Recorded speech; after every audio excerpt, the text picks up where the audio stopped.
Welcome back to our weekly market wrap-up. Indian equities ended the week deep in the red, marking a sixth straight session of losses. Sentiment soured after the US announced a steep $100,000 H-1B visa fee, shaking IT stocks, and President Trump imposed a 100% tariff on branded drug imports effective October 1st, hitting Pharma. Despite later clarification that the visa fee applies only to new applicants, fears persisted. Adding to the pressure was slowing domestic business activity and relentless FII selling, keeping markets on edge. So stay tuned, and by the end of this video, we will unpack the key drivers behind these movements and what lies ahead. The Sensex tanked 2,199 points or 2.6% to 80,426, while the Nifty declined 672 points or 2.6% to 24,654. The BSE Midcap Index dropped 1.9% to 44,719, and the Small Cap Index shed 2% to 52,281. Markets started the week with modest declines on Monday and Tuesday before losses intensified midweek. Wednesday and Thursday saw selling pressure build up across IT and pharma names with FII outflows weighing on benchmarks. Friday capped the week with sharp declines as panic over Trump's visa and tariff announcements dragged markets lower, taking indices to six-week lows. So stay tuned as we break down the key factors behind this turnaround and explore what could drive the markets in the coming week. Let's take a look at this week's key economic updates. India's business activity eased in September, but stayed firmly in expansion. The flash composite PMI fell to 61.9 from 63.2, with services at 61.6 and manufacturing at 58.5, all well above 50. Core sector output grew 6.3% in August, the fastest in 13 months, led by steel, coal and cement rebounding from 3.7% in July. April to August FY26 growth stood at 2.8%. Globally, caution prevailed as China held loan prime rates steady for the fourth month, with the 1-year at 3.0% and 5-year at 3.5%, while the US Fed cut rates by 25 basis points. Trump's worker visa crackdown added to risk aversion.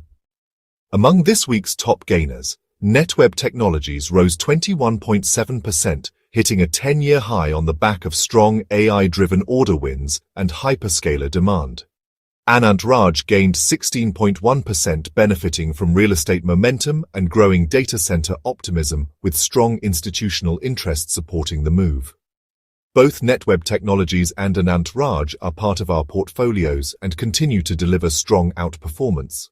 Adani Power advanced 15.8% on robust demand outlook and rising merchant tariffs, with sector-wide strength fueling the rally. On the downside, the top losers Coforge fell 15.7% after weak forecasts and margin concerns weighed on IT sentiment. Kaplan Point Labs declined 13.0% on high volume selling after disappointing results, though export prospects remain intact. Balrampur Chini dropped 12.5% as falling sugar prices and ethanol policy uncertainty pressured the sector. In the unlisted space this week, investor activity stayed upbeat, with IPO-bound names and fresh fundraisers drawing attention. Pace Digitech announced plans for its 819 crore IPO slated for September 26, underlining the strong pipeline in telecom infrastructure plays. Grow, preparing for a public debut, is doubling down on wealthier clients and diversified offerings to cushion the impact of a derivatives slowdown. Meanwhile, AI-enabled digital wholesale platform Navo raised 8 crore in a seed round led by India Quotient, adding momentum to India's fast-emerging B2B tech ecosystem. Unlisted companies where interest levels remain elevated include NSE NCDEX, Tata Capital Grau, Oyo Rooms and Farmeasy. Get in touch for more. That wraps up this week's market highlights. Here's what to watch in the week ahead. Indian equities enter the week ahead. Domestic equities step into the new week on a cautious footing, with key domestic and global economic releases likely to guide sentiment. Investors will track India's industrial output, RBI policy decision, and fresh PMI readings alongside global inflation trends and central bank cues. Volatility may persist amid foreign fund flows and global uncertainty.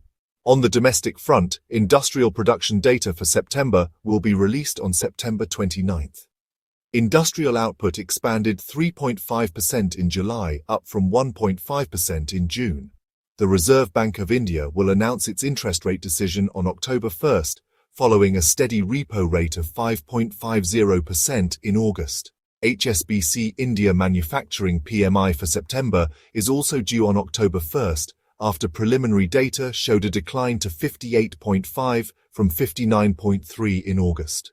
Globally, investors will track Australia's central bank decision on September 30th, China's rating dog manufacturing PMI on September 30th, and Eurozone inflation numbers for France, Italy, and Germany on September 30th. Later in the week, Euro area CPI and US ISM manufacturing PMI on October 1st, South Korea CPI on October 2nd, and US unemployment rate on October 3rd will set the tone for risk sentiment. That's all for today. Stay connected with Ticona Capital for more insights and wealth-building opportunities from the themes of the decade. Explore more on ticonacapital.smallcase.com to know more. Don't forget to like, comment and share. See you next week.